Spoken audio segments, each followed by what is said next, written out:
Hey y'all, so I'm taking a break from studying really quickly to come and talk about some of the questions that I've been getting from you guys.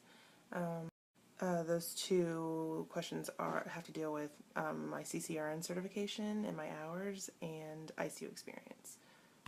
So I got a question about how I took my CCRN by 8 months in the ICU, and that's because requirements for the CCRN is acute care experience and ICU experience. So they provide a list of tasks and competencies that the nurse who's taking the CCRN should be able to do, but it's a combination of those experiences.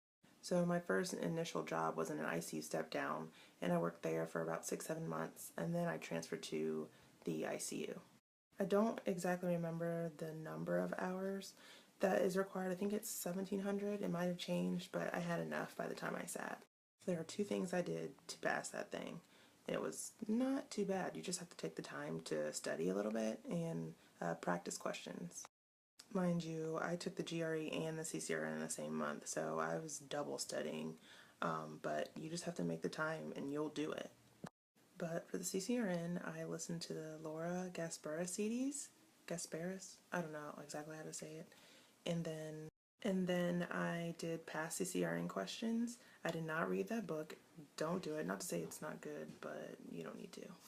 When you buy the book, you get access to a bank of questions, and I just did those non-stop at work, wherever. And I promise you, just like the NCLEX, the questions in the bank are so much harder than the CCRN. Like, don't stress it. You'll pass. So, ICU experience. Different schools want a different amount. It just depends on where you want to go. But I will say that there will be people who tell you that you don't have enough experience, even at 3 years, and that's absurd. When you start anesthesia school, you know nothing. 10 years of ICU experience is not going to prepare you to give anesthesia. I'm no admissions person, but the ICU experience is there to know that you've taken care of sick people, and that you've monitored acute changes in a patient, that you've monitored a vent, that you've used A-lines before, because those are important. But for the love of all things holy, do not let that 15-year nurse look at you and tell you that you're not ready for CRNA school. I'm not trying to throw any shade, but there's a reason that they're there and not in CRNA school.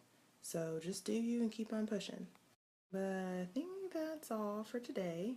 I'm going to get back to studying because my class is going to have a camp bonfire tonight.